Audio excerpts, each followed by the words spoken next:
answer from this world?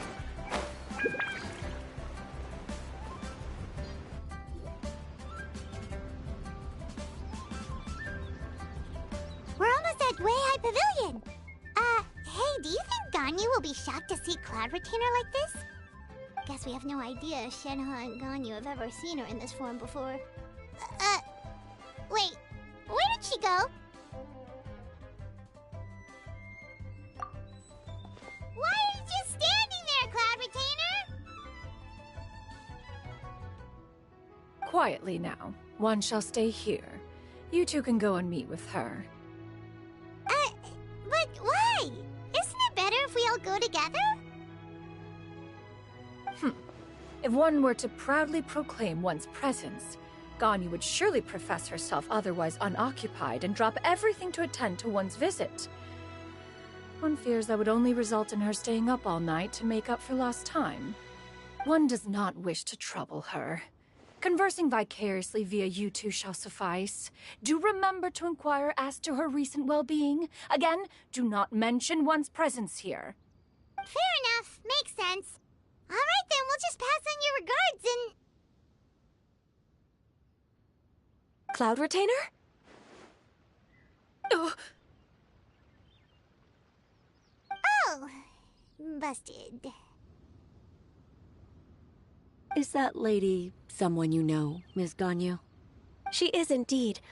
I'm sorry, Huixin, but could we delay the upcoming meeting for a little bit? I believe my schedule today is quite full. Although, perhaps I could move some work to later in the evening. Oh, not to worry, Miss Ganyu. I'll make the necessary arrangements right away. Thank you, Huixin.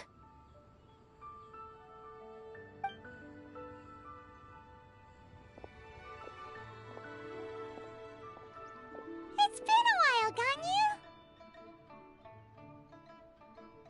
Greetings. What brings you here today? And Cloud Retainer, too. It's been quite some time since I last saw you in this form. You are quite mistaken. One is not acquainted with this Cloud Retainer of whom you speak. One is simply a mere mortal passerby. Huh? Seems she's not buying it. That was but a simple test. One did not expect you to be able to recognize one so easily, especially after so many years of only seeing one's other form.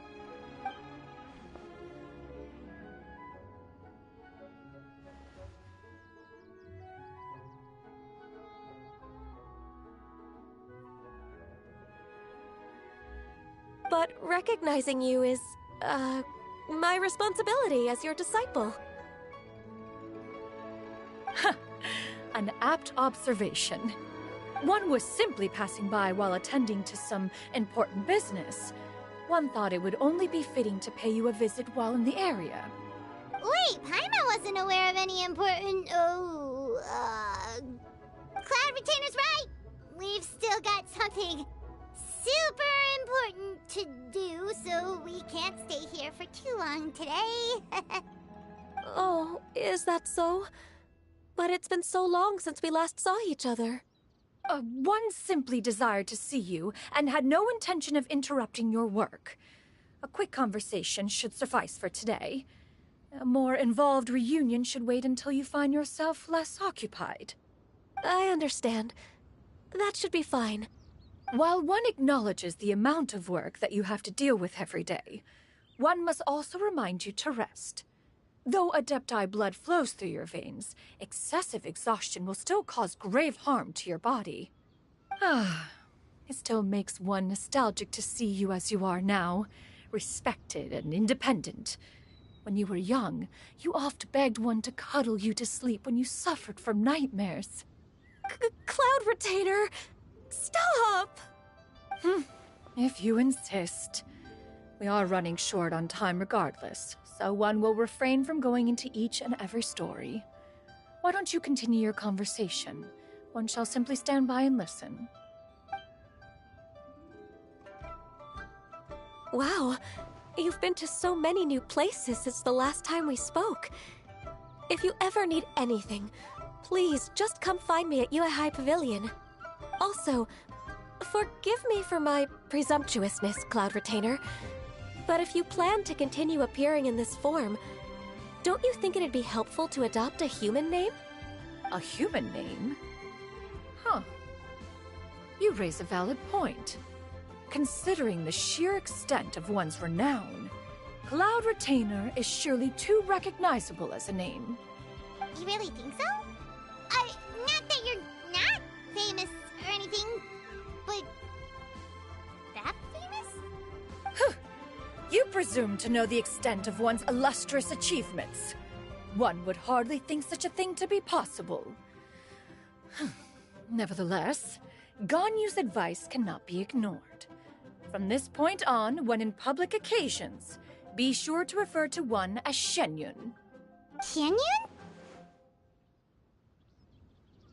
Ah, I assume that's a reference to the full record of Pristine Pavilion.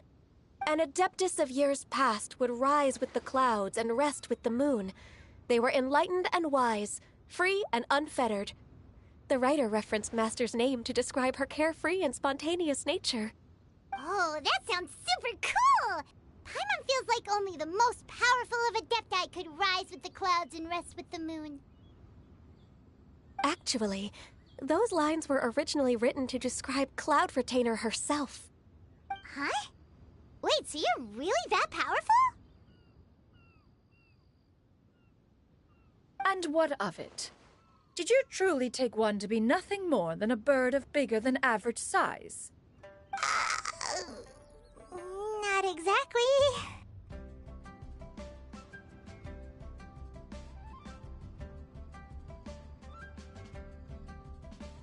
To be fair, Cloud Retainer rarely speaks of her past accomplishments. The tales of her past can only be found in ancient texts. It is said that once, a long, long time ago, there was a severe drought in Liyue. Left with no choice, many people left their homes, while others spent day and night praying to the Adepti. Although I did not live through such tragedy, simply reading about it is enough to gain a visceral understanding of all the pain and desperation during that time. On top of the drought, a noxious gas also began to spread through the land. If not for Cloud Retainer's efforts, much of Liyue would be nothing more than a barren wasteland today. The books had this to say about what happened. Upon arrival, the Adeptus borrowed the wind to retain the clouds. Immediately, the clouds gathered together, and abundant rain burst forth from the heavens. Drought and plague were both driven away, and the people were saved. Wow, that's incredible! Mortal records add embellishments to dramatize past events. One did merely what one ought, and even if one had not interceded, the other Adepti would surely have stepped in to help. Even so, you stopped an entire drought! Can you really control the weather like the book said? Oh, Paimon suddenly has a lot more respect for you. So it was Paimon's bad for calling you Illuminated Bird before. You're not too mad, are you? How laughable. A name is but a simple label we carry with us on our journey through the world. Why would one be offended by such a trivial matter? That's a relief. In that case, Paimon will continue to call you whatever feels right in the moment. Well, that is quite enough ancient history for now. Ganyu, have you had word from Shenhe? One has heard that she procured a job recently. Have you any thoughts on her workplace? And what, pray tell, of her monthly remuneration? Moreover, does she find herself overly inundated with work? Is she allowed time off during Lantern Rite? That is a lot of questions. There is no cause for concern, Cloud Retainer. I introduced Shenhe to her employer personally. Wanmin Restaurant's business has been booming recently. So with Chef Mao being swamped with customers, and Shangling still off and out in search of new recipes, I introduced Shenhe to staff the restaurant. I see. Most excellent indeed.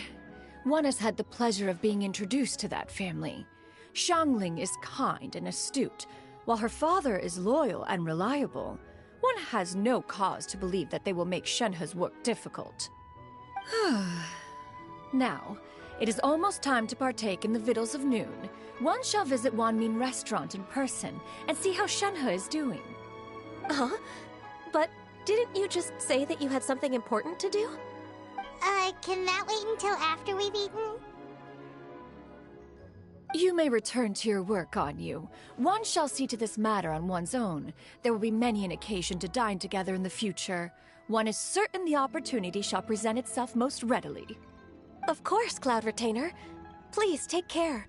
Traveler, Paimon, I'll see you some other time. See you around, Ganyu! Paimon was pretty quick on the uptake there, don't you think?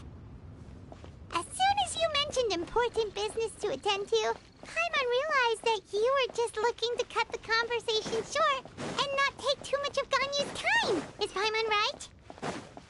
No, in fact, it was not an excuse. One is indeed visiting Liyue Harbor for an important purpose. Wait, for real?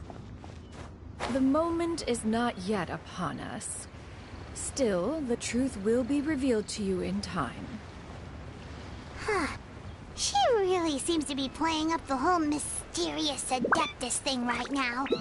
Is it because we just heard that cool story about her powers?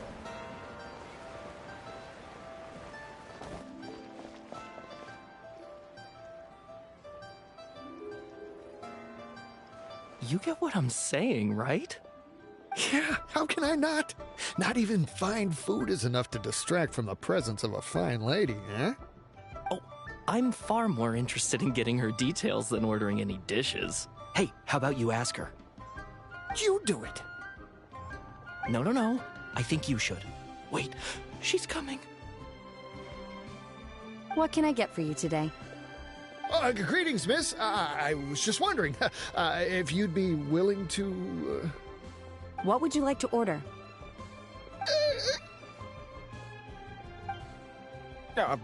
2 servings of more meat to go. Good chat. Bye.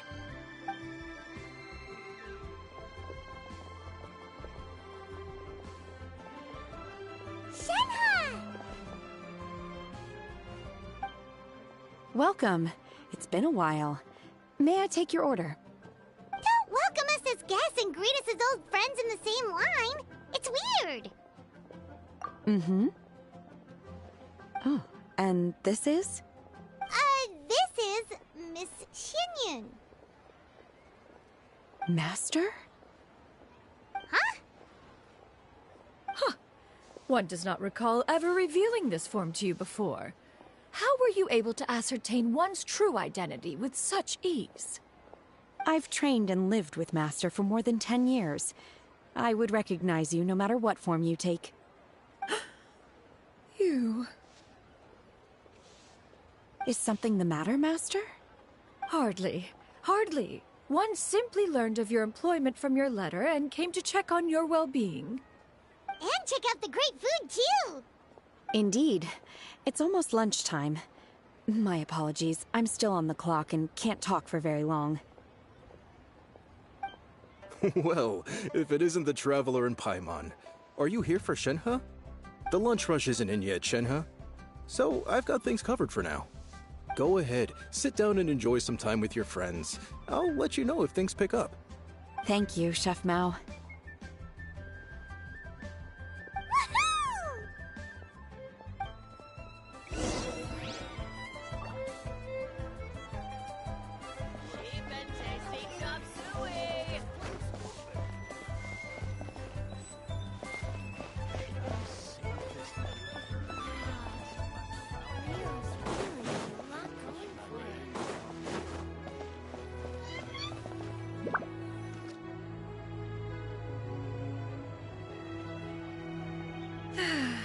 It is just as one expected.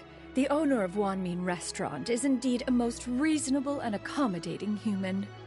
Still, the work here entails dealing with quite a varied group of people. Has this been difficult for you, Shenhe? It's been manageable so far. I sometimes run into strange people, but I have figured out a way to deal with them. Seems like you've been making progress. So by dealing with them, you mean... First, I try to talk sense into them. If that doesn't work, I threaten them with violence. At this point, they usually decide they are in favor of a civil conversation. Oh, how should Paimon put this? Oh, a sensible plan. One is gladdened to see you integrate so well into human society. And you, Master? How have you been? Simply marvelous. Though Mount Outsong has scarcely enjoyed your presence recently, one has hardly found the pleasure of one's own company to be lacking. I see. Just as expected of Master.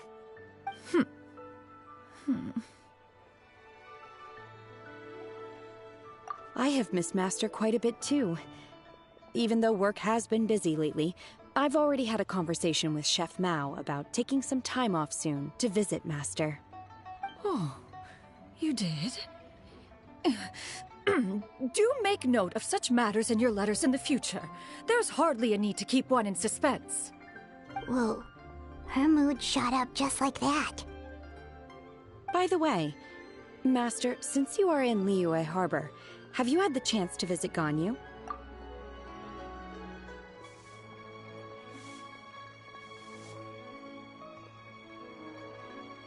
Indeed. She is similarly preoccupied with her work. There was time only to exchange a few simple pleasantries. Ganyu told us the story of Cloud Retainer's name. It was amazing. We never knew how powerful she was before. I see. In that case, allow me to also share a story about Master's past. Oh? Is that a problem, Master? I believe this to be a good topic of conversation. No, not a problem. One was simply caught off guard. But no matter. Please, proceed. One is most curious to see how much of one's own conversational prowess you possess. Master once participated in a race against Mooncarver. After Mooncarver lost, he insisted that Master's ability to fly gave her a natural edge in such a contest. In response, Master agreed to forego flying in return for being able to use one of her devices in the race. Mooncarver accepted, only to find Master with a brand new device on the day of the contest. Huh, what kind of device was it? It was a mechanical vehicle made out of iron. What was it called again? Oh, an electro-powered bicycle? Oh, you refer to the bicyclical Thunder Flashmobile. One spent 49 days conceptualizing and crafting it. It need only be infused with adeptal energy, and it can cover thousands of miles in one day. Oh, it boggles the mind why Mooncarver ever supposed he might best me in a contest of locomotion. Though he sprinted with all his might, he could barely keep up. Alas, the one flaw of my mechanism lay in its weakness against mountainous terrain. One was thwarted mere seconds from victory, when it was thrown off course and failed to make it across the final stretch. Truly a most unfortunate turn of events. Anyway, do go on, Shenhe. Master, that was the end of that story. Is that so? With you gone, one has seldom felt the desire to call upon those old fossils for another contest. What is a race without spectators, after all? Have you been lonely, Master? Lonely? At one's age, entire human generations come and go in the blink of an eye.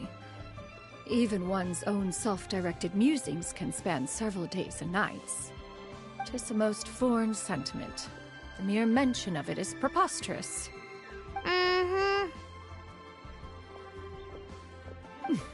What is the reason for that look upon your face?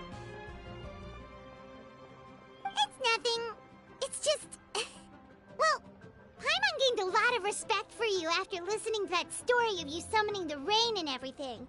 But all it took was a few words out of your mouth and it's like you're back to being that illuminated bird again. I was just a little bit confused. Which one of the two is the real Cloud Retainer? To me, they are both, Master. One is the master that's widely revered by the people, while the other is the master that I respect and adore. Huh. One finds oneself exalted yet again with sweet words of praise and flattery of a most extravagant nature. You chose to exalt one with your words, yet you refuse to grace Mount Outsong with your presence for any extended period of time. One would almost question the sincerity of your estimations. This is not to say that your words paint an inaccurate picture. One has always lived by a single ideal. Eschew all action and abide by no rule. One does as one pleases and speaks as one pleases. Others may critique or praise as they see fit, yet one places little weight in such judgments. She got what, 2 sentences of flattery from her disciple, and it's as if her ego is about to burst. Do you have any empty tables?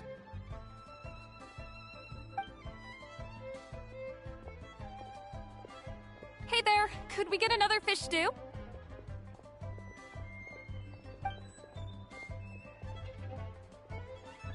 I'm hearing more guests come in. I should get back to work. Alright, good luck with the lunchtime rush, Shenhe. Mm-hmm. I'll try my best.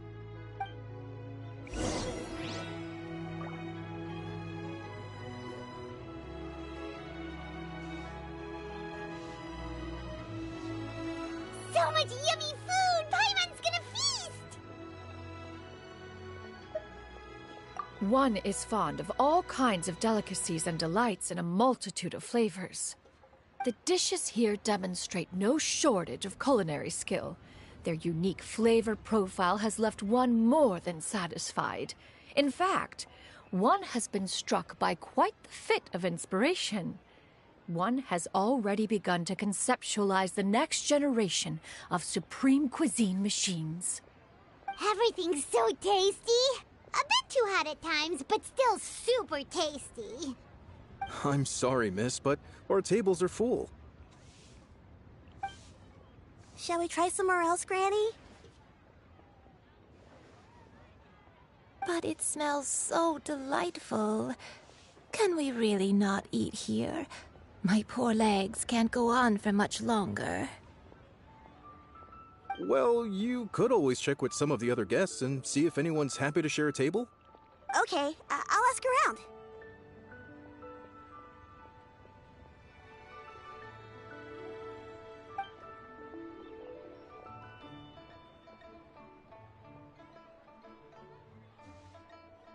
Excuse me, would you mind letting us share a table with you? There are no empty tables left, so... Ah, well, Paimon doesn't mind. What about you guys?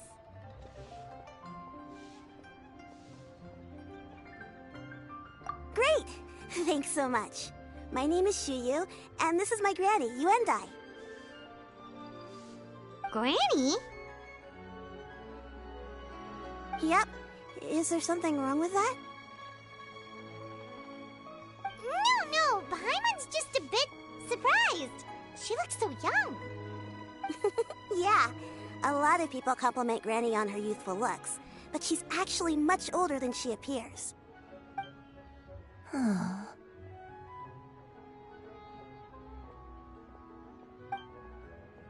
Granny, why don't you take a seat? Come on, it's not polite to stare.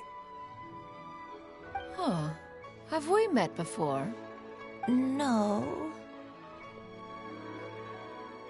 'Tis a fated meeting, then. Please, take a seat. What would you like to eat, Granny? I can order for you. I want braised earthworms. They always pop up out of the ground after a rainstorm. No, not this again. Granny, there's no braised earthworms on the menu. Braised earthworms? Well, that sounds weird. Do people actually eat that? Right, that's what Paimon was thinking too. Need any help? Help? Oh, do you mean with Granny? Thanks, that's nice of you to offer. Granny has pretty bad dementia, so her memory's getting worse all the time. She's always saying things that sound kinda confusing. Actually, her memory's been bad ever since I was little. But it's gotten so bad lately that I even have to remind her who I am every morning. They died young. It's just me and Granny now. Oh, but it's okay. Don't feel bad. Granny loves me a lot, and I love her a lot too. Sure, it's hard at times, but you just gotta make the best of the life you've got.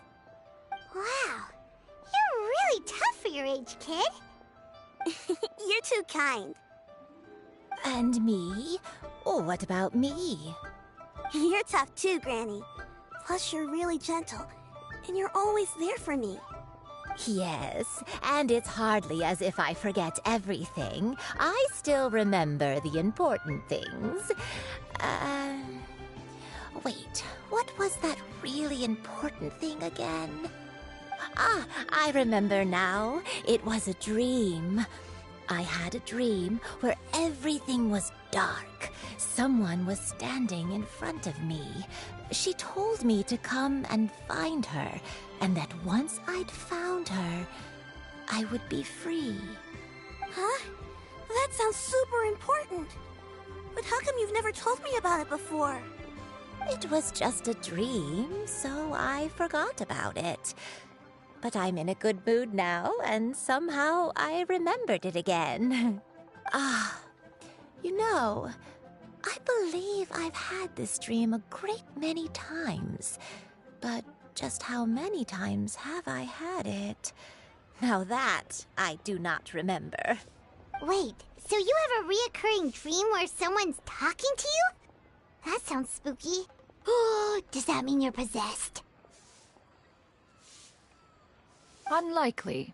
Her eyes are clear, and her breathing remains calm and level. One sees no signs of possession. Are you sure? Who do you take me for? Is one not an adept? Am I not an expert? Huh, you're right. Paimon almost forgot you're the expert. In that case, do you still remember what the person in your dreams looked like, Granny? Not anymore. Although, I have a sense that she looked rather like me. But not as I am now. My younger self. A younger version of Granny? This is just getting weirder and weirder. What is going on here? As one said, fate must have brought us together. You may leave the situation to me. Are you sure? So, what are your names? Paimon's Paimon.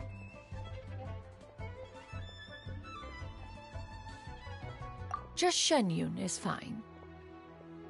Thank you all so much for offering to help. But first, I'm sorry for asking, but, how do you want us to pay you back? Oh, we don't need any payment for this.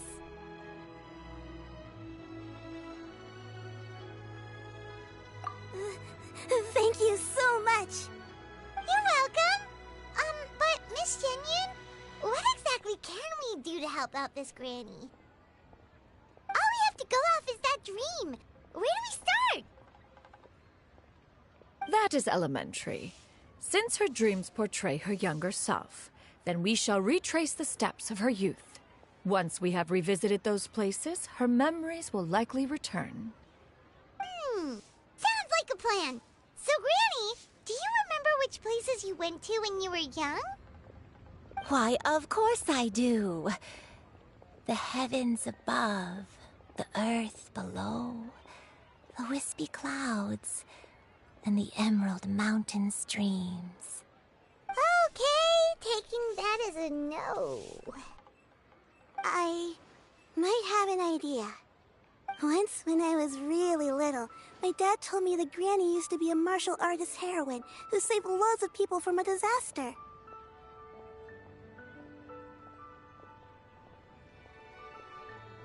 If it's true, then maybe they wrote about it in the history books or something. A martial arts heroine? Oh, Shinjo knows tons about Liyue's chivalric traditions. If anyone knows about the heroes of the past, It's him! Let's go find him at the Feiyun Commerce Guild! Are you leaving already? But I'm still hungry. I'll go order some food, Granny. If there's nothing on the menu you especially want, I'll just get a few different things. It seems we must part ways for now. The Traveler and Paimon are bound for the Feiyun Commerce Guild, while Yuendai and Shuyu shall remain here and partake of their lunch. As for myself, I have matters to discuss with Streetward Rambler. Streetward Rambler? Oh, you mean Madame Ping! Precisely. Let us meet at Yujing Terrace once you are ready.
Huh. It's you two. What brings you here?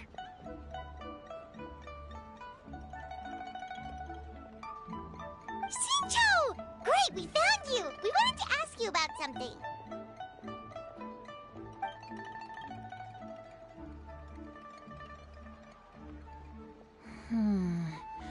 That's not a whole lot of information to go off of. I don't know if I can say for sure. I can't pinpoint her identity from your description alone, but considering her age, I am reminded of a nameless heroine who's been featured in various chivalric novels. Nameless heroine? That's right. The novels often speak of a great drought from 50 years ago. As the people suffered, a nameless heroine appeared and began to clear away evil spirits and bandit camps. The people idolized her, but never learned her name. All they knew was that she always acted alone. Later, though, she supposedly fell in love with a similarly noble-minded exorcist from Mount Tianheng. They were well matched in more ways than one, often fighting together as a fearsome duo of otherworldly strength. After the drought ended, the heroine and the exorcist left the public eye and began living a reclusive life in the mountains. All that remained were tales of her incredible accomplishments. The way this nameless heroine faded from fame into obscurity later in life is not too dissimilar from Miss Yuendai. I hope that's somewhat helpful. Thanks a lot, Shincho. We knew it'd be worth talking to you. It's nothing at all. Just something I came across while reading. I did do a bit of extra research on her story, but it was just out of personal curiosity. Well, Paimon still thinks that's super cool. Oh, wait, Shincho, if you've read up on her, do you know of any places often associated with her? Let me think.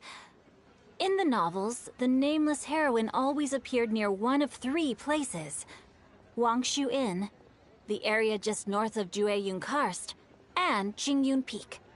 Perhaps the real-life heroine who inspired the character was also often seen near those 3 places. That would explain why those locations appear in the various novels written about her.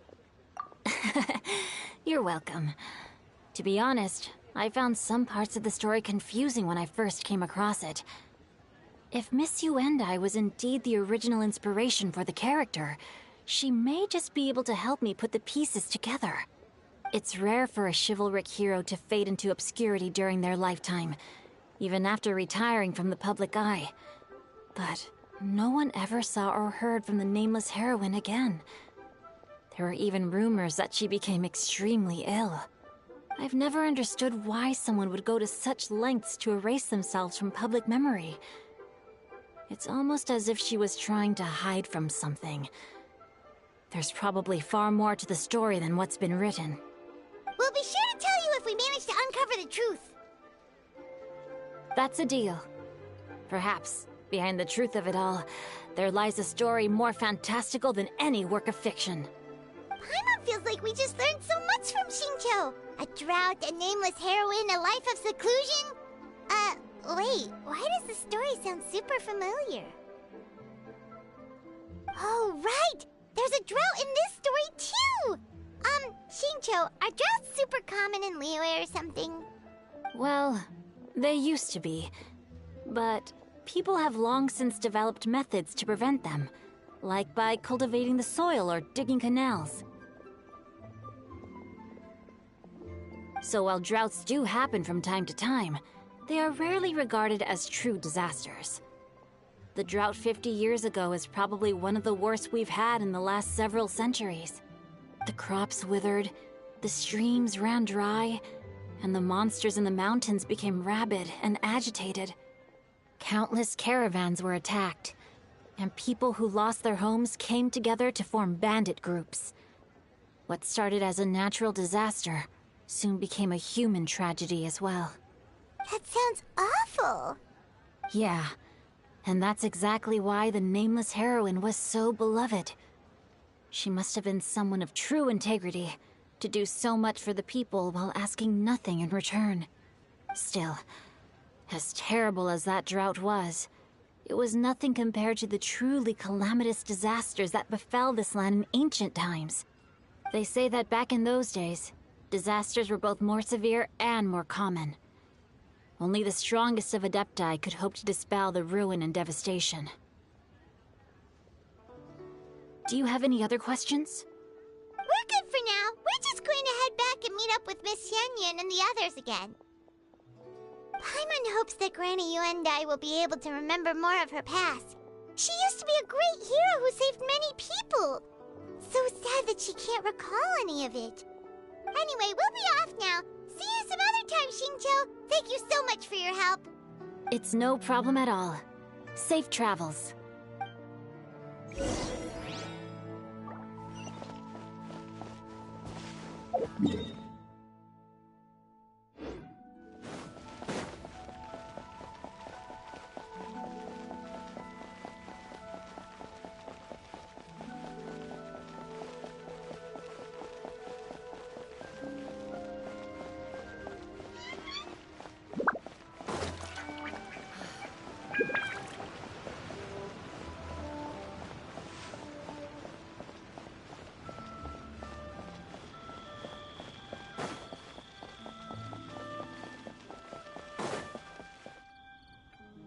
I have recorded the tune that you requested. I hope it will be of help to you. Oh, thank you. Straight word, but Ping, what has amused you so? Oh, it's no serious matter. I was just reminiscing about the last time I saw you in this form. Time has wrought such change in this world, and yet you appear just the same as ever. Time has little bearing on one's existence, nor has one keenly felt its effects whilst dwelling at Mount Outsong. Nevertheless, Ping, one would like to seek your counsel on a personal matter. Oh, why so formal all of a sudden? I must say, you're making me a little nervous. What is it? Well, the inquiry is as such. Approximately how much more would one need to afford a comfortable life in the harbor, not unlike the one that you yourself lead? It does not require as much as you may think. Still, do you mean that... Cloud Retainer, Madam Ping! What are you two talking about? Nothing save for some trivial matters. Have you unearthed any useful details? Xingqiu has a theory, but let's save it for when Chuyu and Miss Yundai have joined up with us again.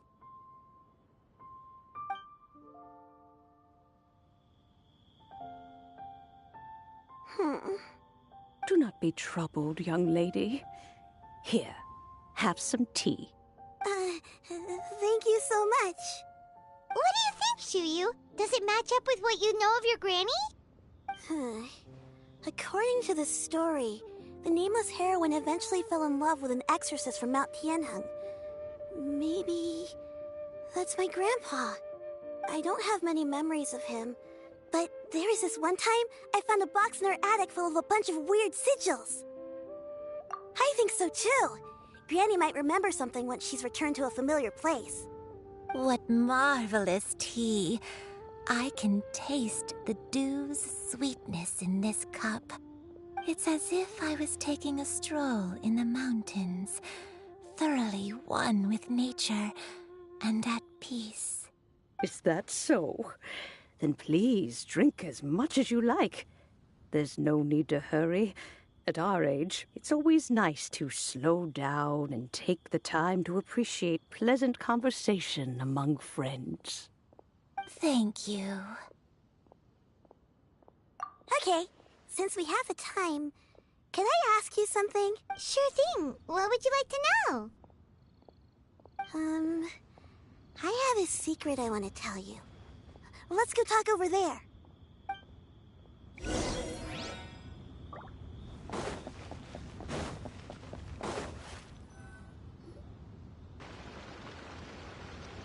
What's wrong, Chuyu? Well, I've been kind of meaning to ask ever since we started talking in the restaurant, but are you guys all adepti in disguise?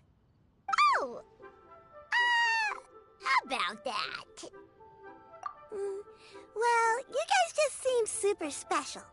Plus, I think I might have heard Miss Shen Yun call herself an adeptus.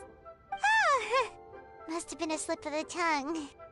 Shen Yun, since you were the one who, misspoke, maybe you can explain to Chuyu here what you really meant by that. One is indeed an adeptus. Is that of some concern to you? Huh? I knew it. Well, one time when I was a little kid, I saw a pure white illuminated crane. I had this super high fever, and Granny wasn't around. I was feeling all icky and gross. But then this snowy white crane flew down from the sky. She put me on her back and flew me to her cool Adeptus house and fed me some sort of magic potion. When I woke up, I was already back in my bed and my fever was gone. I really wanted to thank her, but I was too sleepy to stay awake, so I never got the chance. So I just kind of wanted to ask if maybe any of you have ever met an Adeptus like that? A pure white illuminated crane? The only two we've ever met are blue and white and black and brown. Have you ever met one that's pure white, Cloud Retainer? Never has one met an adeptus with such features. One surmises such a description is but a hyperbolic embellishment that oft results from narrative accounts. That's weird. Was it really just a dream? Well, even if it was just in my head, it doesn't matter that much anyway. All I really want is to help Granny recover her memories. I'm really grateful for all your help. Leave it to us! Now that we know the 3 locations, we just need to visit them one by one. Let's go to Wangshu Inn first. Okay, I'll go get Granny.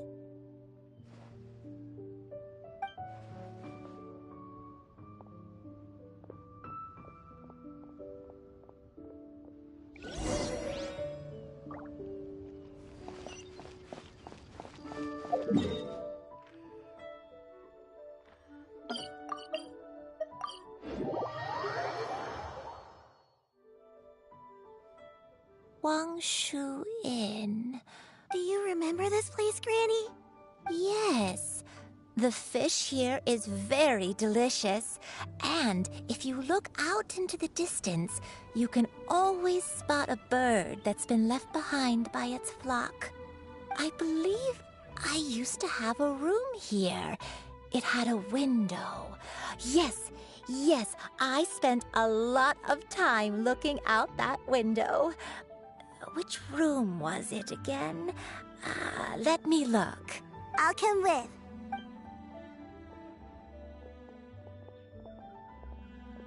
Paimon's still having some trouble understanding what she's talking about, but if she's so familiar with this place, that must mean she lived here, right? Wait, huh? Whoa! Shep! What are you doing here all of a sudden? You scared the living daylights out of Paimon! I sensed a non-human presence and decided to come take a look. If you're here, then there's likely no trouble afoot. I suppose there's no cause for concern. It's been a while, Cloud Retainer. I see you have returned to your previous form. I have indeed. I fought alongside her in this form on many occasions during the Archon War. Oh, wow! What was she like during the war? Oh, wait, let Paimon take a guess. Was it anything like this? Behold, the glory of one's newest invention, the Bang Bang Continuous Fire Mechanism. Hands up and surrender, or be prepared to face the full might of the Adepti. An impressive imitation. Paimon knows her all too well. Even so, Cloud Retainer was not always as ostentatious as you describe. You may be unaware, but her talent with Adepti sigils is just as formidable as her skill in mechanics. The Archon War reached its peak after Guizhong's death. The Cloud Retainer who fought beside me in those devastating battles was taciturn and solemn, only speaking when she had to activate her sigils. A Cloud Retainer who barely talks? Paimon can't picture it. But what happened after that? If you were so powerful in your human form, why did you decide to take up your bird form again? Once one had bid farewell to the world of mortals, what use would one still have for such a shape? When dwelling between mountain and forest, away from the struggles and troubles of the mortal world, a mortal form is hardly the most fitting of choices. After the war, Cloud Retainer retired to Mount Outsong, only revealing herself to the occasional visitor, and always in her avian form. Although I do believe there was an occasion some 30-odd years ago, when she decided to don her human form. I believe it was for the purpose of... One believes there is little need to relive bygone matters. Granny, are you okay? Back then, at this place, Perhaps this conversation should end here. I shall take my leave now. Should you encounter any trouble, you need only call my name. However, given that you are traveling with Cloud Retainer, I trust you are in good hands. Everyone! I think Granny is finally beginning to remember her past. Slowly now, calm your mind and recount what has been recalled. A long time ago, I stayed here to recuperate from my illness. Huh. So what Shinto said was true! You did fall ill! Was that why you went into hiding? I don't remember. I'm very sorry, but I can't even remember the name of my illness. The only thing I can remember is that it took a great toll on me, and there was no cure for it. I was confined to my room in Wangshu Inn, where I spent many days unconscious. I'd come to every once in a while and stare at the migrating birds outside the window. It was a solemn sight. I remember crying, but I'm not even sure I knew why. One day, I met a traveling merchant. Upon hearing of my illness, he sold me a bottle of soul-revitalizing tea pills. He told me that the pills were concocted using Adepti blood and could be used to alleviate my symptoms. Sure enough, I made a full recovery. My illness remained dormant for several decades after that. Wait, but if your illness remained dormant for several decades. Are you saying that what you're going through now is just a relapse of what happened all those years ago? And it was all thanks to the pills that you managed to keep the symptoms in check? Paimon's brain kinda hurts. Do you remember anything else? I'm sorry, I don't. Oh, if only I wasn't so useless. Hey, you're not useless.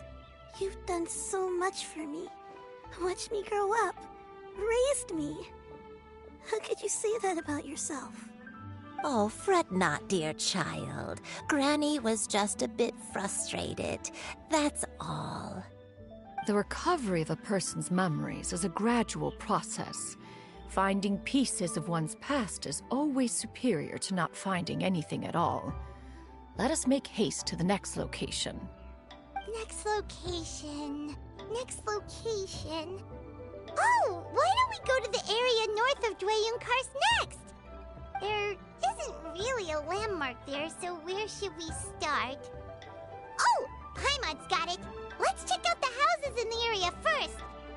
After all, if she was there for any length of time, then she would have stayed somewhere, right?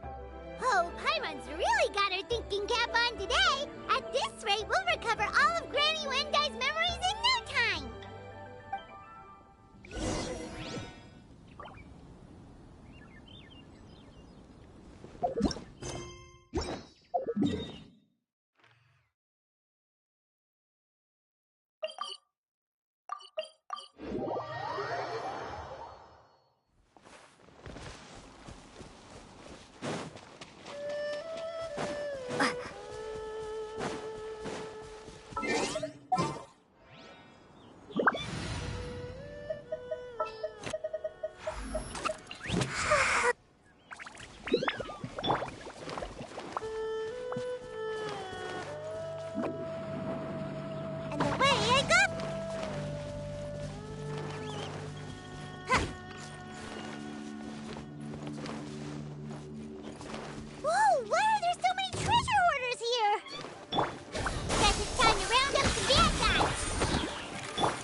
Hunter becomes the hunter.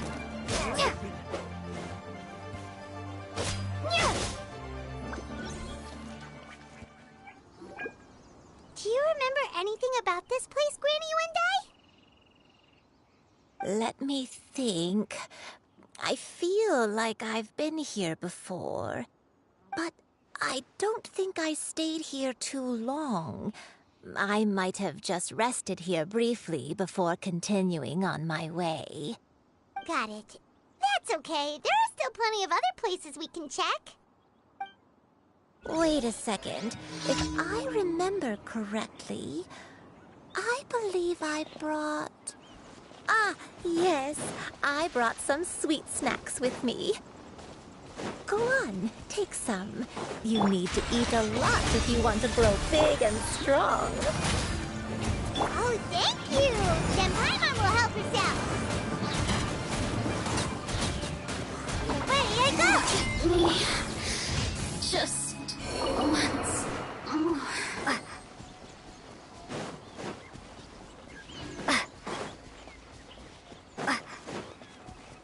Make my escape.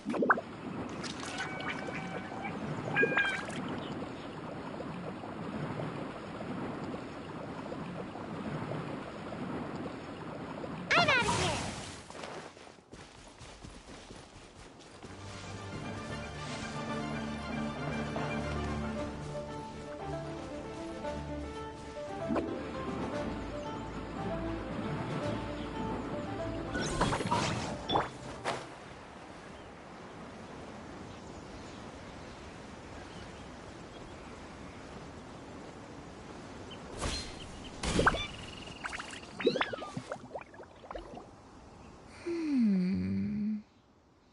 I don't remember this place at all.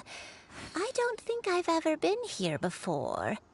Still, I was thinking, this place feels perfect for a game of hide and seek. Huh? Why a game of hide and seek? I'm not sure.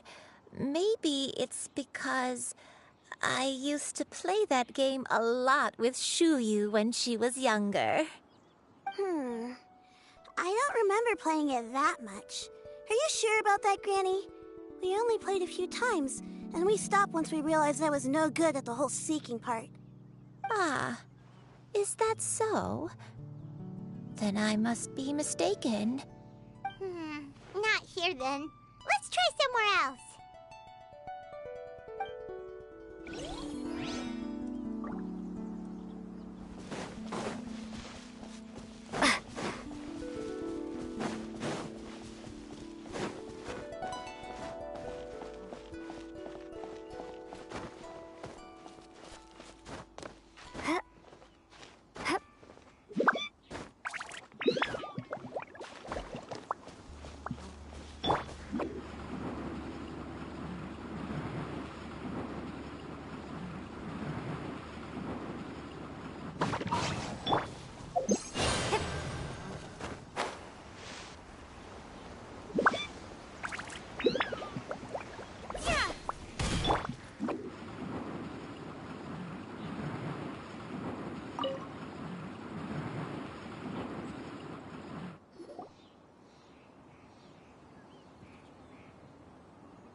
Paimon sees an abandoned house! Why don't we take a break over there? This place... it's...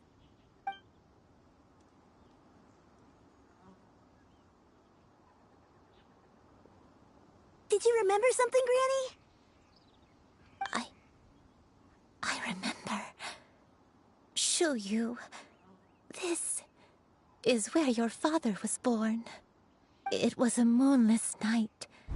I had been injured, so your grandpa was supporting me. We fled together with some being in the fog behind us in hot pursuit.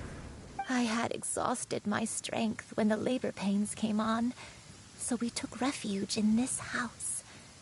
Your grandpa set up a barrier outside, but neither of us knew if it could hold the monsters back. I remember that night.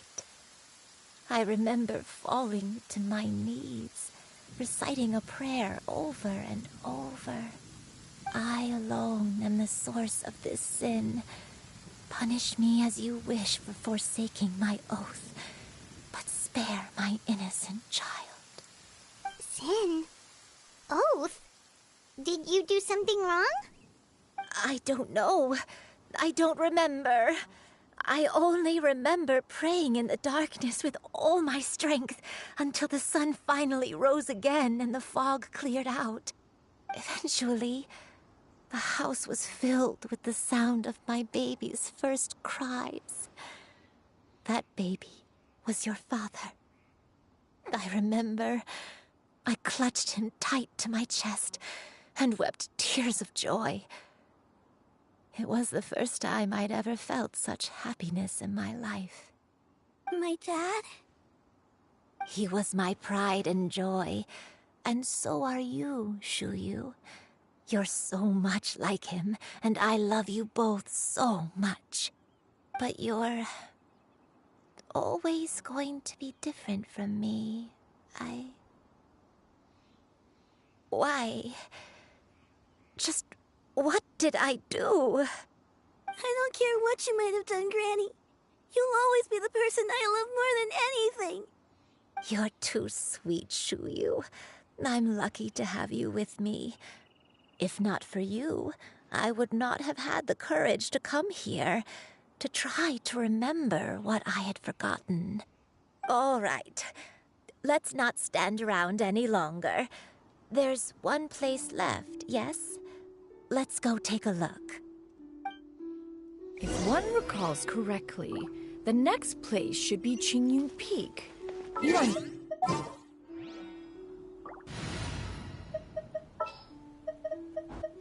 We can do this!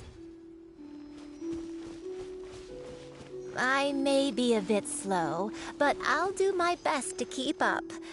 I'm sorry to keep everyone waiting. Climb on. I shall carry you to the top. such lightness of weight?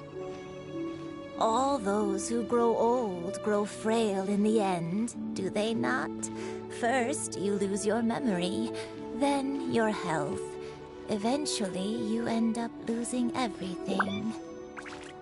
My only wish is to depart this world with a lucid mind, to free myself of this torment and the burden it places upon others. Fret not. You have my aid in this endeavor.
Reward on the road.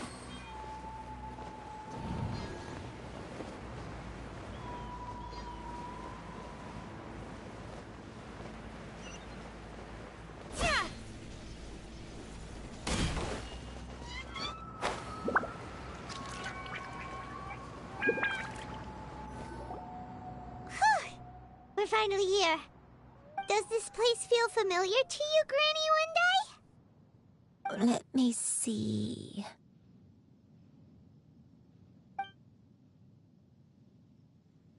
How strange. Have I lived here before?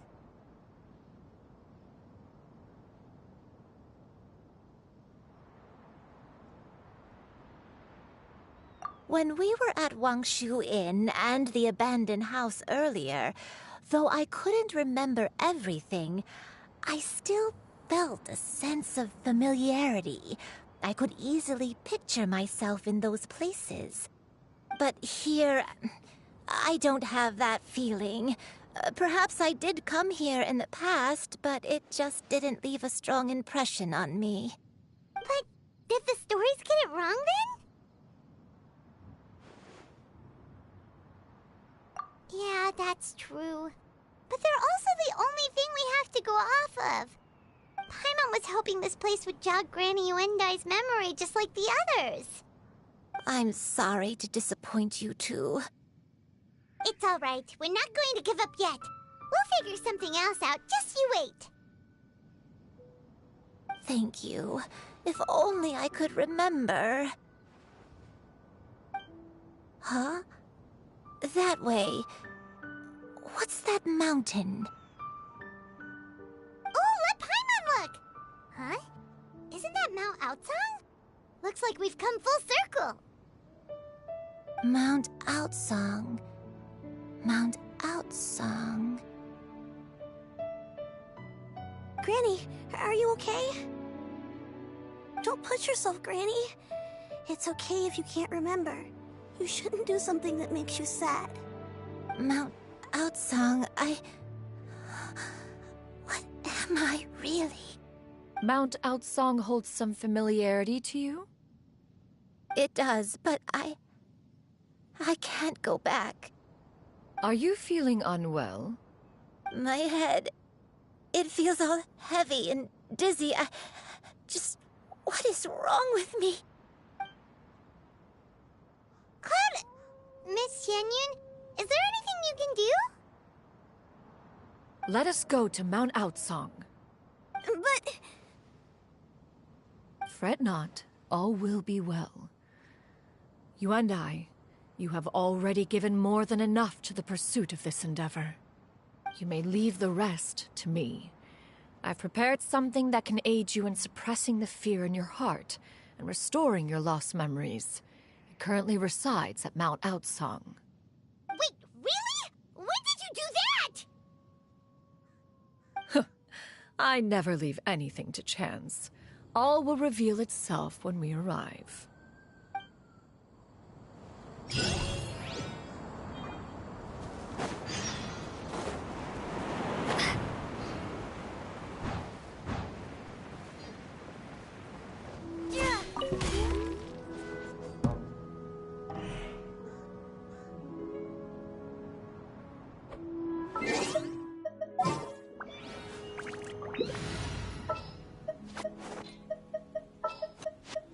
Everything's ready. Let's...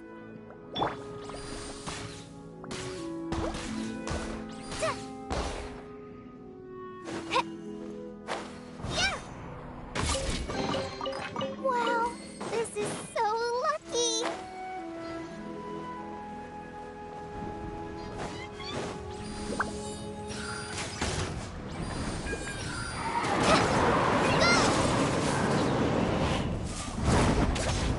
Just like we rehearsed.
reward on the road.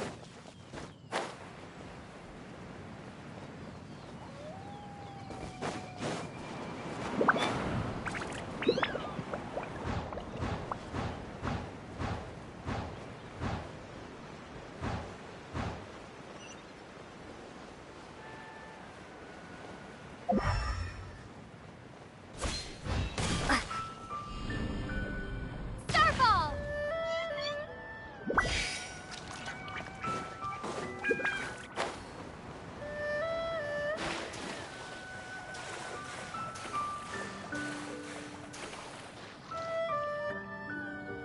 Come on, just tell Paimon already! What's this thing you've prepared? Here, this is it. Huh? But isn't this the mechanism that you were tinkering with when we first got here? Oh, is it another invention of yours? Precisely. A recent one at that. I am most pleased with the result. I call it the Suspensus Somnium mechanism. It periodically releases a soft breeze, which when paired with a gentle adeptal tune, can help the listener subconsciously relax and even enter a semi-hypnotic state. Soothing agitation and anxiety, relieving exhaustion and insomnia, its potential uses are numerous indeed. And of course, it can also aid in the recovery of lost memories. Whoa, what a cool gadget! But if you had it all along, why did you keep it to yourself until just now? We could have come to Mount Outsong right off the bat and saved Paimon a lot of floating! How preposterous. Had Yuendai not recalled much of her past through her own efforts, the device would have nothing to draw upon. We Adepti can only help those who first resolve to help themselves. Had she lacked such determination and strength of character, one would have little to offer in way of assistance. Paimon thinks she gets it now. Hey, what's that other thing? As previously mentioned, a gentle adeptal tune is required to take full advantage of the mechanism. One secured such a tune from Streetward Rambler. Only with her melodies can the mechanism reach its peak power. Whoa, Paimon can feel what you mean! Paimon's body feels light as a feather. It's as if she's lying down on a warm patch of grass after a super satisfying meal. And you and I, is the mechanism helping you to relax? It appears she has already succumbed to the depths of reverie. Come, join one on this side. We shall give her some time to herself.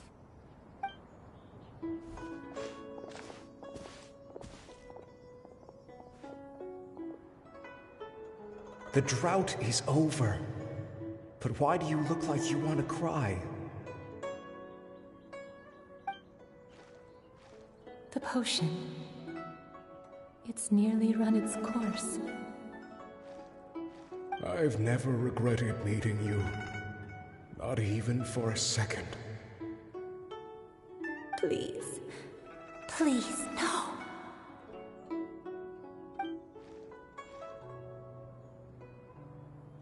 Have you forgotten? This is the world you left behind.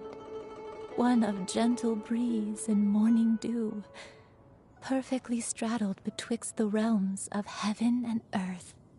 This is your home. This is where you belong. You should have never left. The you of the past, the me from not that long ago, we should have never.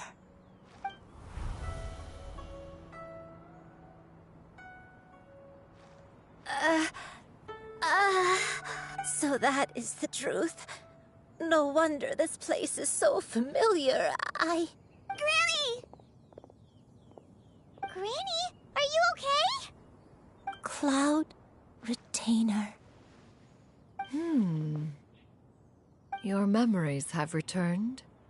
Wait, did you just call her by her full name? Does that mean you already knew each other? Yes. I now remember everything. Everything. Granny, please don't cry. I'm here. I'm here. Oh, don't worry, my dear child. Granny is fine. I'm so sorry, everyone. You've gone to so much trouble on my behalf. It's all come back to me now. The most important thing that I had forgotten was the truth of what I once was. One can sense the guilt that now plagues your conscience. Reclaiming a truth long buried is sure to come with a myriad of complex emotions. Perhaps one should recount the story on your behalf while you compose yourself. No, it's okay. Now that I've remembered, I must face my memories head on. Shuyu, everyone, I cannot thank you enough. Please, Granny, don't force yourself. What happened in the past doesn't matter. I love you more than anything. Nothing you say can change that. I know, dear child. My feelings for you are exactly the same. It is for this reason that you deserve to know the truth. Some time ago, I made a terrible mistake. One for which I could never atone. Is this the sin that you mentioned in Dwayne Karst? What happened? I am, in truth, not a human being. My real form, one that I held for centuries, was that of a wild crane. I spent many, many years living on Mount Outsong, bathing in the soft breeze and drinking the sweet dew of the mountains. At some point, I somehow gained wisdom and sentience. The Lord of the Mountain, Cloud Retainer, became aware of my existence and began to share many stories with me. She even passed on the secret of cultivation to me. Though she never took me on as a formal disciple, I always saw her as my master. Whenever she took out her tools to work on mechanisms or new inventions, I would also stand next to her and watch. I even contemplated completing my training and becoming an adeptus in my own right. I followed her teachings, and time gradually passed us by. Until that fateful day 50 years ago. 50 years ago? That's right. Master regaled me with many stories of her past deeds. From them, I learned how she had saved people from a similar crisis in the past. She was the one I looked up to the most. More than anything, I dreamt of becoming an adeptus like her. I wanted to travel the land like she had, relieving suffering wherever I went. But I was still far from being a real adeptus. I possessed no ability to take on human form and fit in with the crowd. Once she learned of my desires, Master prepared a special dose of human mimicry potion for me. She warned me that the potion's effects would only last 10 years, and if I were to fail to return to my original form at the end of that time, I would forever forget my past as a crane and become something neither human, beast, nor adeptus. Oh no. So that was the source of your dementia all along. Was it because of Grandpa? Indeed, I fell in love. Though he was human, he had spent his entire life training on Mount Tianheng. When we met, it was not only my first foray into the world below, but his as well. Although clumsy and impulsive as he was, you'd think he was the real strange bird among the two of us. But still, just like me, he cared deeply about the world and wanted, more than anything, to cleanse it of all pain and suffering. I could not help but fall for him. But my time continued to tick away. Those 10 years passed by in a flash. Yet I did not want to leave his side, so I Oh no, what happened next? I committed an offense. I wanted to stay with him, even if it meant living a life full of pain and suffering, even if it meant that I would eventually turn into a monstrosity. I knew I had betrayed Master's hopes, but I was too ashamed to face her.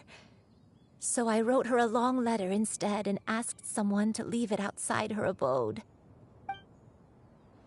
I was convinced that she would not support my decision, and I lacked the courage to speak to her face to face. But that was only the beginning of my troubles. I began to suffer from a strange illness. My memories became hazy and confused, and I could no longer keep myself awake. I understood that my pain was caused by my refusal to return to the life I was fated to lead. Along with my memories as a crane, I soon forgot the true cause of my suffering as well.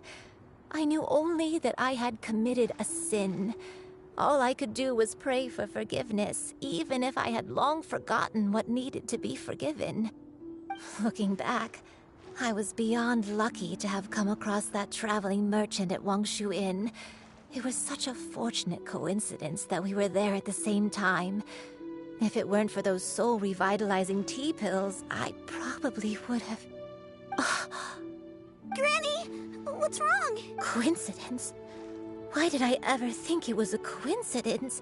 Tea pills concocted using the blood of an adeptus? No, it couldn't be. Master, don't tell me. Back then, that merchant was Human custom would dictate the conferral of gifts to be in order when one's progeny is wedded, would it not?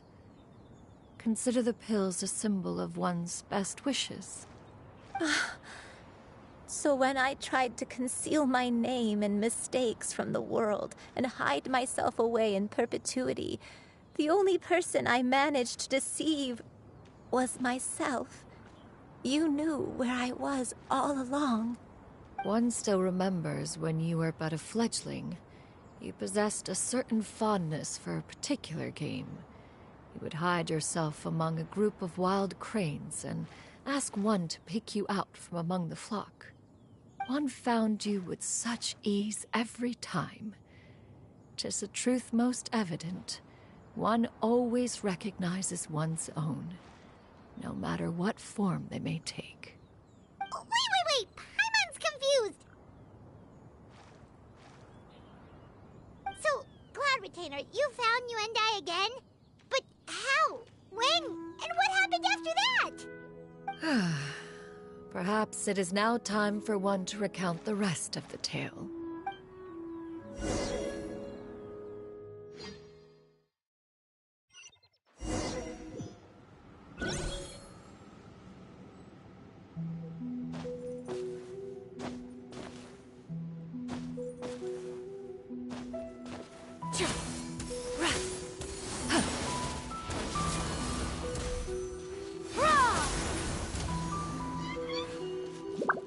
One was furious upon receiving your letter. Seized with anger, one set out to bring you to your senses.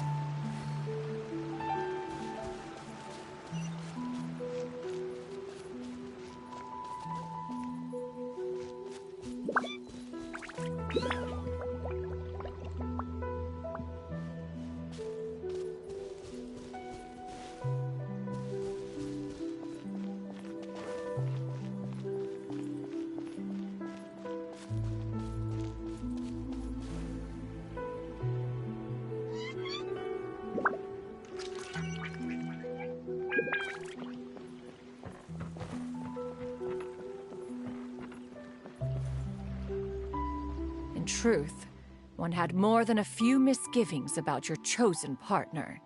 As an exorcist, his talent was lacking. One could hardly say his skill with sigils was any better. But soon, one came to appreciate the devotion he bestowed upon you during your illness. He never uttered a complaint and rarely left your side. Unwilling to begrudge someone of such character, one decided to overlook his aforementioned deficiencies, glaring though they may have been. Wishing to grant you a life without regrets, one gathered many divine ingredients and used one's own blood to create a form of medicine. Though imperfect, it managed to suppress the more dire effects of your illness. As for how to deliver the medicine, after much contemplation, one eventually decided to perform the deed oneself. One took great care to alter one's features and select the appropriate attire. Only after meticulous scrutiny did one finally set out for Wangshu Inn. As one expected, you were most ignorant of one's true identity. You showed not even the slightest inkling of recognition. One was quite torn. Should one have celebrated the success of one's disguise, or mourn the loss of your acquaintance?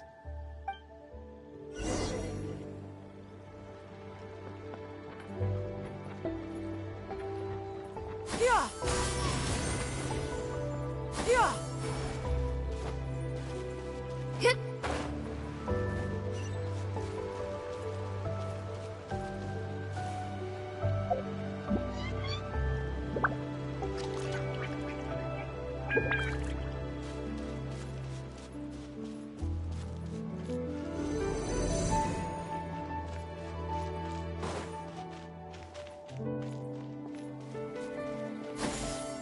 Nevertheless, one would speak to you about another matter, if you are amenable.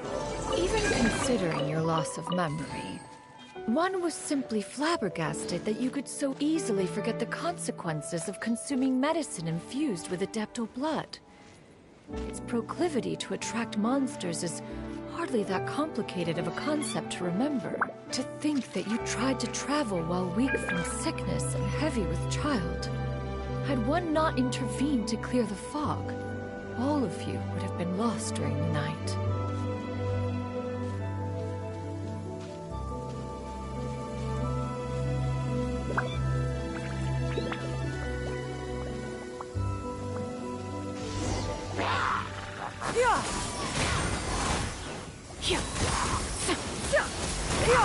Skyward!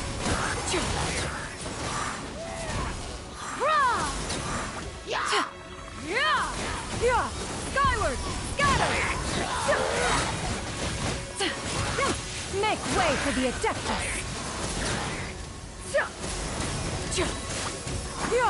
Scatter! Skyward!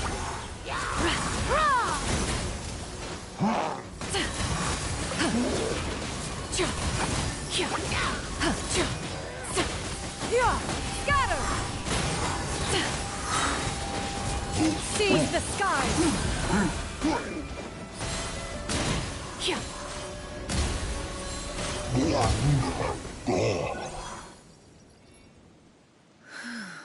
Those monsters would hardly have pursued you with such ferocity without sufficient incentive. They were likely incited by the presence of godly remains. Said godly remains, in turn, were likely drawn to the trace of one scent on your body. One was, after all, an active participant in the Archon War. Some of the gods were likely shattered by contraptions of one's very making. In the end, one was relieved to see you endure through the night. At the break of dawn, one heard an infant's cry pierce through the air, and one saw you carefully cradle the child to your chest. Although certain mortal matters remain foreign to me, one could not help but be moved by your joy. To see you happy, that was more than enough.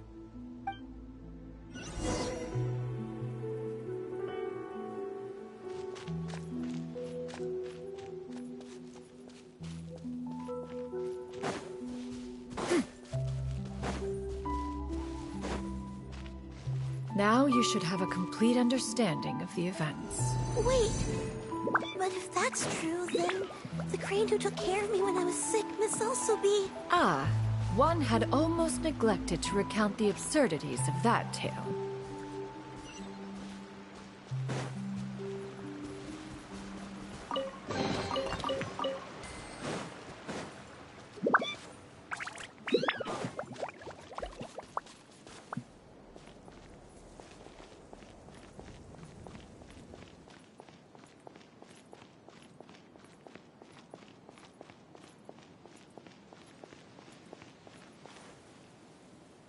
Just as you and I troubled one with her antics, so did you give one many a headache. Upon finding you burning with fever, one made plans to bring you back to one's abode for treatment. However, upon seeing one's form, you began to cry, refusing to get on one's back. When one asked you why, apparently you believed that one could not possibly be a true Adeptus, because all illuminated cranes are white from tip to toe. One had no choice but to apply powder to one's body to conceal the variegated nature of one's appearance. You became more than amenable enough when one stood before you devoid of any other coloring. It bears mentioning, however, that as a crane, Yuendai was nearly entirely pure white in color. Though you had never encountered her in that form, you still recognized the essence of her being. Perhaps fate brought you two together in more ways than one.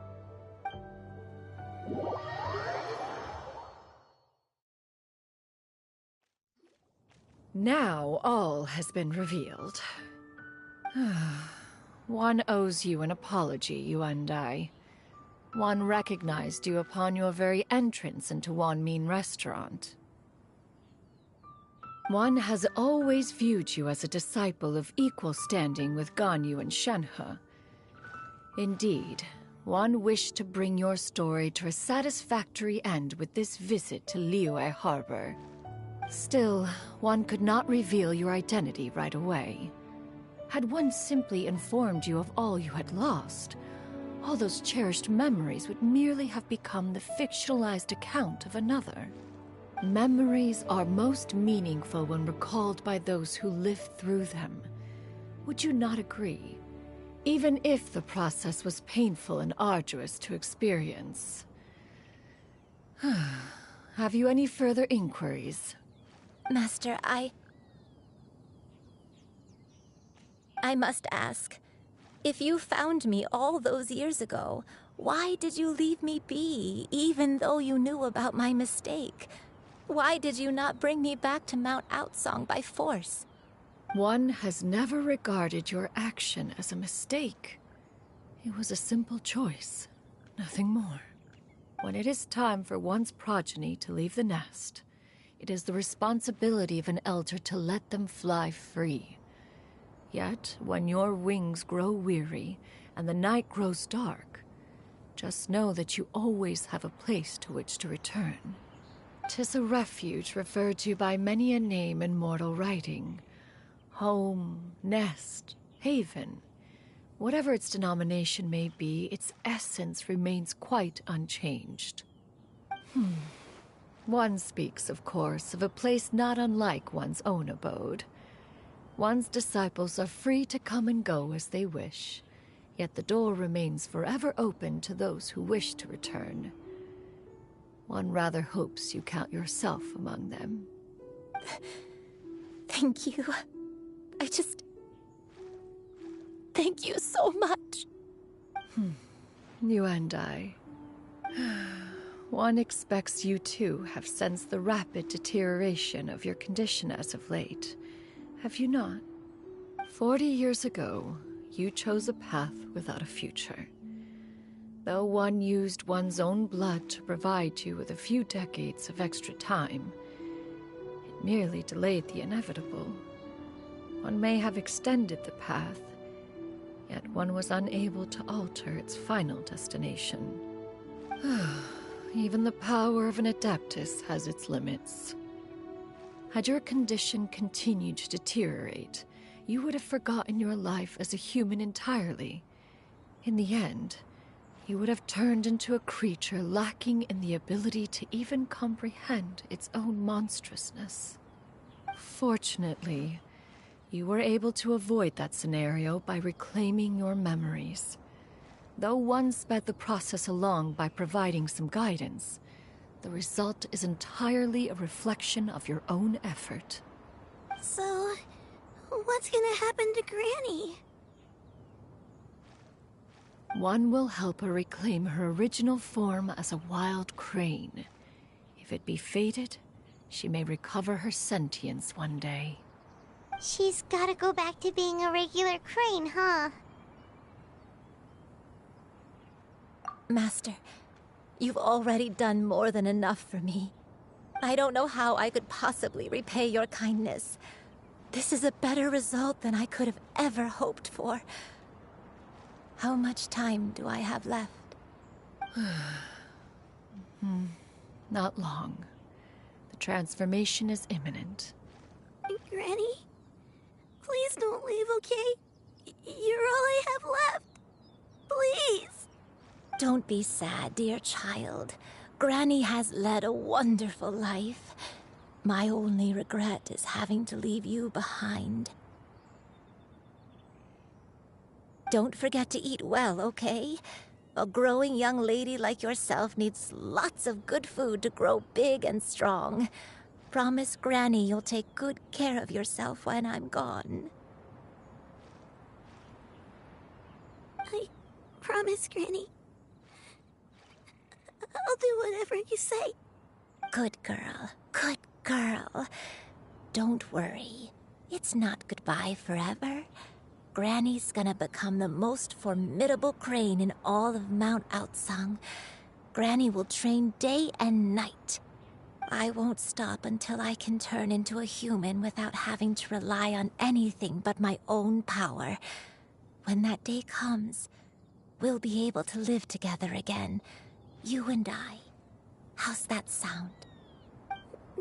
Good. That's a good girl.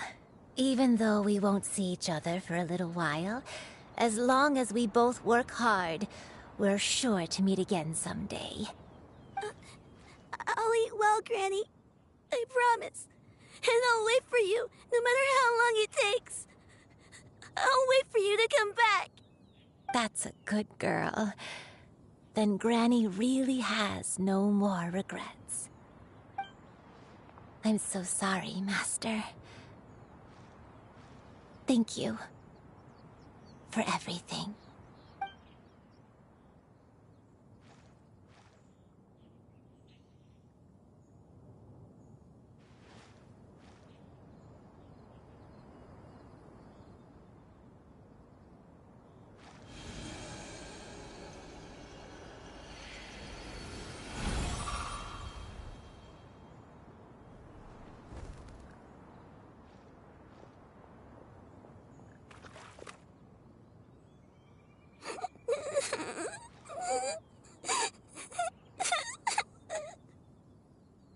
Xiu-Yu. Let her be. At her age, crying is a natural, if not fitting, response to such an event. Tears are a necessary part of maturation. Sometimes there is scarcely a better vehicle to wash away the toll of stress and misery. Now that the issue has been resolved, you should also take a moment to relax. Give yourself some time to rest. Take a nap if you must. One will wake you in due time.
We would see each other again, that our days of separation would finally end.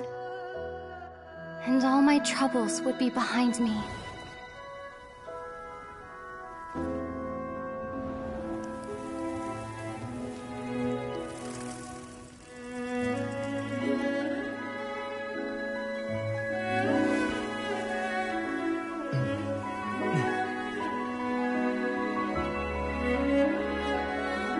If only things could stay this way forever.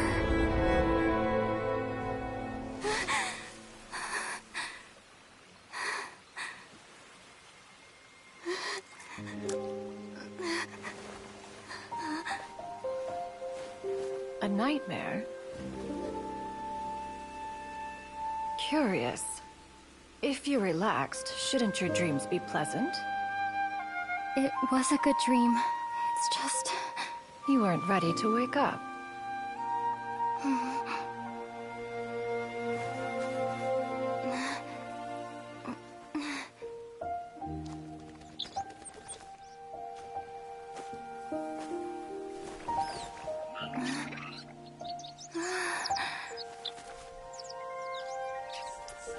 Eloquent as one may be, words of comfort are not one's strong suit. You are doing all you can. One can see your strength of will, your fearlessness in the face of danger. And so, whatever your dream may be, one believes that you shall achieve it. Of course, whenever the perils you face overwhelm you, or you become weary, one is always here for you. After all, as an elder, it is only right to look out for the young ones.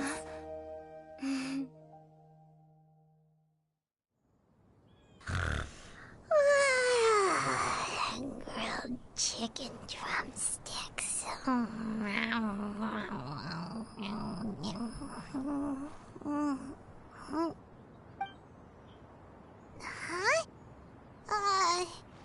Was Paimon sleeping just now?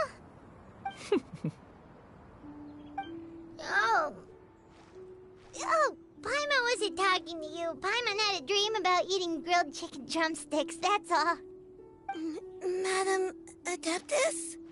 Oh, Shuyu, you're awake. How do you feel? I feel a little better. Thanks.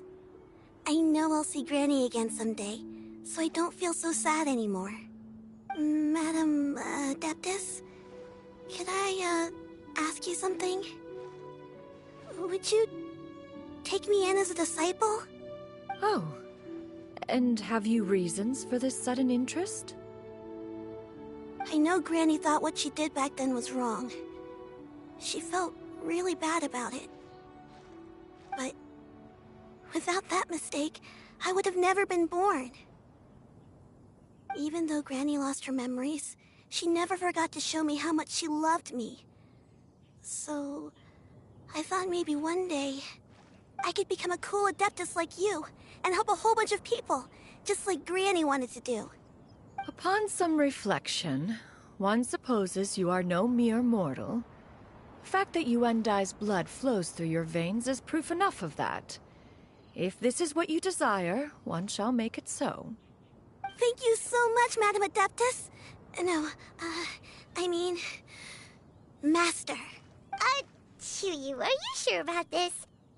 Paimon's gonna let you in on a little secret. We've seen Cloud Retainer's 2 other disciples, and they pretty much eat nothing but bitter herbs like Genshin and violet grass.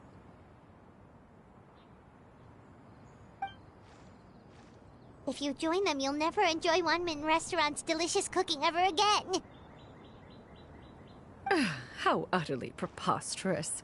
One has never enforced such a rule. Every individual must find their own path to enlightenment.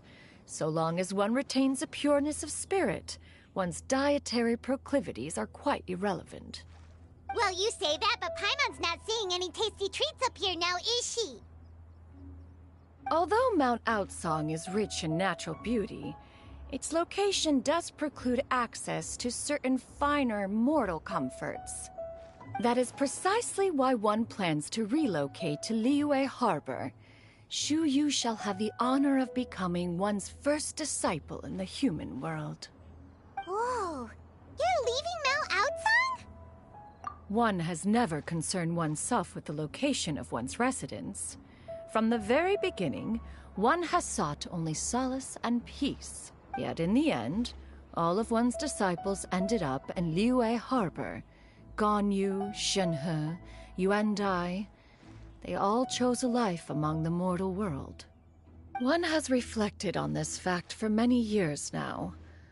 One can only assume that it is due to some failing on one's part as an elder or master. A failing, perhaps, of recognizing what it was they truly wanted. One is most curious as to what aspect of Liyue Harbor could have enticed them to remain there. One could hardly offer an opinion on the matter, but perhaps some time in the harbor will prove instructive. Why are you all so silent? Paimon is, just a bit shocked, that's all. So, does this mean we can grab a meal together in Liyue Harbor sometime?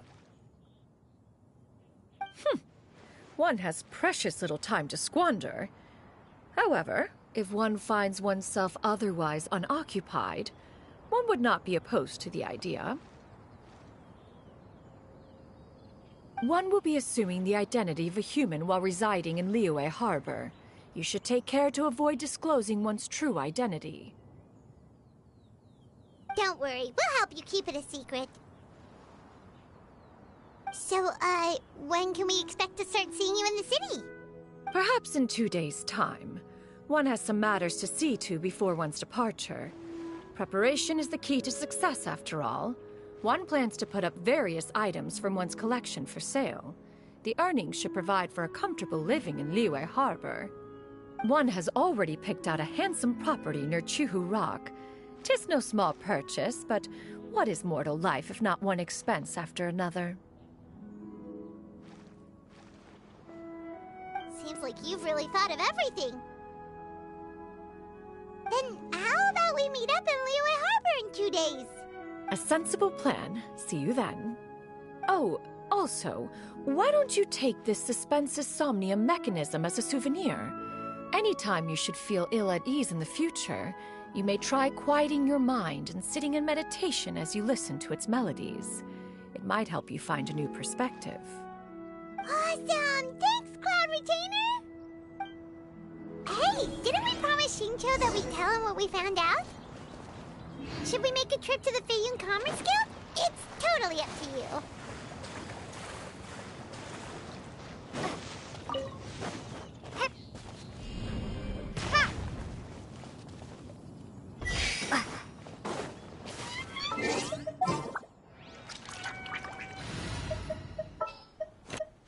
Your companion!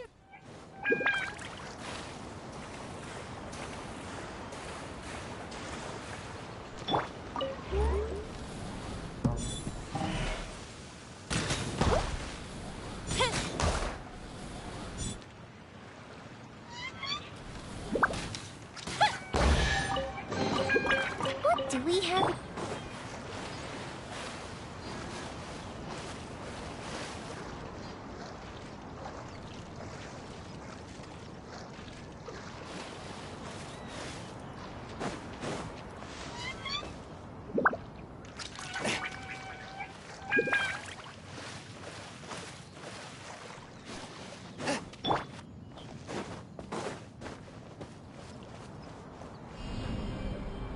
Drop!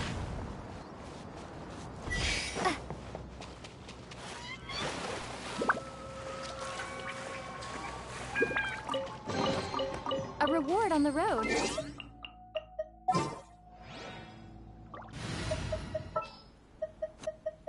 I'll take it.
Your concerns are excessive and unfounded. This is but a simple collection of ordinary valuables. Such intense scrutiny is hardly necessary. To be quite honest, your insistence on that fact is my primary cause for concern. In what way are any of these ordinary? Every single item here could be worth more than everything I own combined. I simply can't risk shelling out that kind of mora without proper scrutiny. If I'm wrong, I would never be able to earn it back, not even if I worked every single day for the rest of my life. I have to be careful. Yes, you can never be too careful. We're here, Clow. Miss Shenyan, what are you guys arguing about? Ah, perfect timing. This ignoramus is questioning the authenticity of my wares. I'll have you know, these items have remained untouched in my personal collection for several hundred years. To question their legitimacy is pure folly. Several hundred years? Indeed. They're family heirlooms, you see, passed down over many generations, as families are wont to do. Yep, they've definitely been around a while. We can vouch for her on that one. Hear that? Had I not found myself in need of mora, I would scarcely have had the heart to part with them. Indeed, you should consider it an honor to even have the opportunity to behold them with your own eyes. Doubt their authenticity any further, and I may just decide to take them to another buyer. Whoa, please don't go! I apologize for any insult, miss. You see, I know full well that I lack the knowledge to judge the true worth of these items. If you could wait but a moment, I've hired an expert to appraise them for me. He should be here shortly. An expert, you say? Very well. I will wait for a little while longer, then. Traveler, Paimon, this is my new residence. If you have cause to seek my company in the future, this is where you can find me. Master! Oh, it's you two again. Hello. Shoo-you! You got a new outfit! It looks great on you. Mm-hmm. Master made it for me. I like it too. Huh? You know how to make clothes? Do I know how to make clothes? With the support of the proper mechanism, sewing is hardly a challenge. Master, I brought in most of my stuff. There's a few boxes left, but they're kind of heavy, so I just left them outside. Fret not. I shall help you move them into your room. Actually, I should probably sort through my stuff a bit first. Everything's kind of messy right now, so maybe you could, not look yet, Master? Yeah, that'd be great. It appears my young apprentice has her own fair share of secrets. No matter. Do what you must, child. Now, this expert you mentioned. When can we expect their arrival? Soon. Ah, there he is! Here, allow me to make some introductions. This is Mr. Zhongli, a well-respected consultant at Wangshang Funeral Parlor and an expert in all manner of valuables and antiques. Mr. Zhongli, this is Miss Shenyun. She's the one who's looking to sell the collection of valuables I mentioned earlier.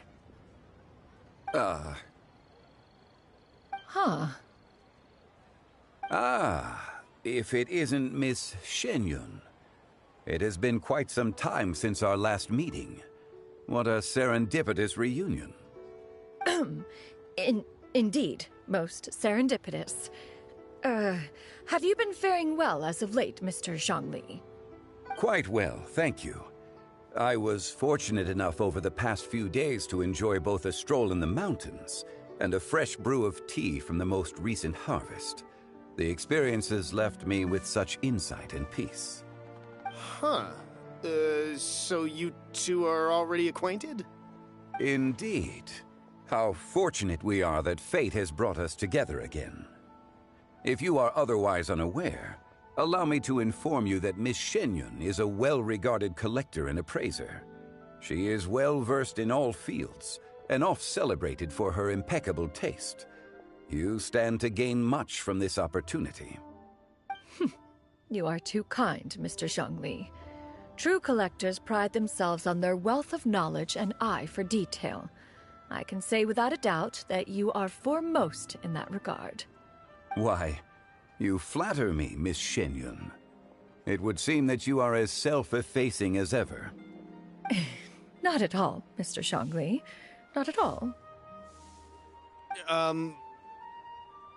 While I am loath to butt into this conversation, I must ask, you two already knew each other, and you seem to have quite a cordial relationship. Can I be certain that you're not working together to swindle me? I mean, you never know. Ha! A preposterous accusation. The heavens themselves would collapse before we would conspire to do such a thing. Miss Shenyun speaks the truth. Contracts are built on honesty and trust. If that proves to be beyond your capabilities in this instance, this transaction may be taken elsewhere. Say no more. Let us depart. I jest. What fool would still harbor doubts after Mr. Zhongli himself has vouched for the goods? Miss Shenyun, wait!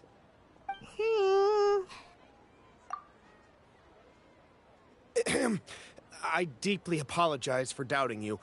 So, Mr. Zhongli, could you please give me a final verdict on the value of these items? There is no cause for concern. They are indeed rare and precious valuables. Take this mechanism, for instance. Though one may not immediately perceive its purpose, its structure and appearance are exquisite enough to merit it a place in any fine home. The same can be said for this one here.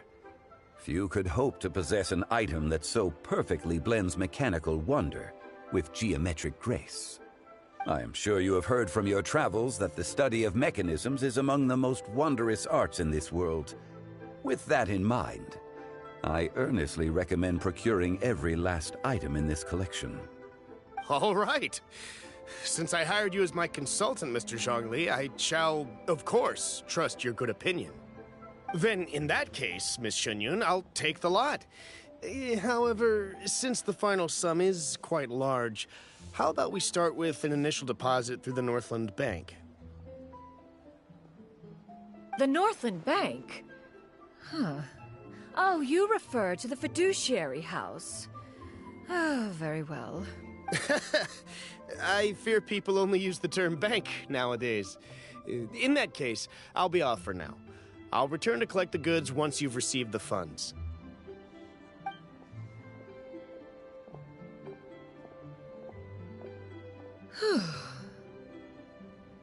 Zhongli! My friends, have you been doing well? We've been great! How about you? Paimon didn't know you were such a busy consultant!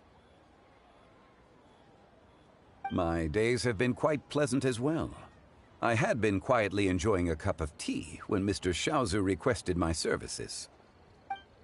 As for you, Miss Shenyun, I presume you must be looking to settle in the city? I must say, the name Shenyun sounds exceedingly strange coming from you. Perhaps you could dispense of that particular epithet in further conversation. Whatever for. Am I not addressing you as a friend should? Well, that is true, but... Alas, refer to me however you will. After all, a name exists such that others may address you with it. One is hardly ignorant of that fact. It would seem that you have gained many valuable insights over the years, Cloud Retainer. One has indeed. One's previous days were all brief. Now that one has made up one's mind to move and settle, one has gained a much better appreciation of the hubbub and commotion of the city, as well as the people's hard work and ardor. This city is much changed from how it was more than 1,000 years ago. Not unlike the ocean tides, so too shall the movement of people ebb and flow. From turmoil to peace, enlightenment to aspiration. Human society possesses limitless potential. In another 1,000 years, the scene we witness here may change in ways that are impossible for either of us to imagine. Alright, that's enough reflection for one day. No need to get all sentimental on us. You make a valid point, Paimon. Now that the sale has concluded, what say one plays the host as we try some specialty dishes together? One must profess great interest in trying bamboo shoot soup. Perhaps you have forgotten, Cloud Retainer, but I once tried my hand at that dish. You were at the table on that occasion, so logic dictates that you should have already tried it. Oh? What occasion was this? It was a reunion between friends several centuries ago. Alas, you must have been too preoccupied to secure yourself a portion. Or perhaps our other companions simply availed themselves of faster reflexes on that occasion. Huh! Hardly. 'Twas most certainly out of consideration for the others in attendance. In but a moment, one will show you what it means to have a true deftness of hand. It is settled then. Bamboo shoot soup, mora meat, crab roe tofu, triple-layered consommé. We shall enjoy the lot. One has already passed word to Shenhe and Ganyu to make a reservation. It is prime time for them to meet one's newest disciple. Is that agreeable to everyone? It should be a most splendid occasion. Shu Yu, come now, it is time to dine. Ah, this gentleman over here is Mr. Zhang Li. He is, A humble employee of Wangsheng Funeral Parlor. Pleased to make your acquaintance. Nice to meet you too, Mr. Zhengli. That should be everyone, right? Let's go! Sounds good. Actually, Master, have you ever tried Adeptus' temptation? I heard it's impossible to stop eating after even just one bite. You know, 'cause it's super tempting and stuff. Is that true? That sounds rather implausible. Although with the right preparation, certain dishes can be too delicious to resist.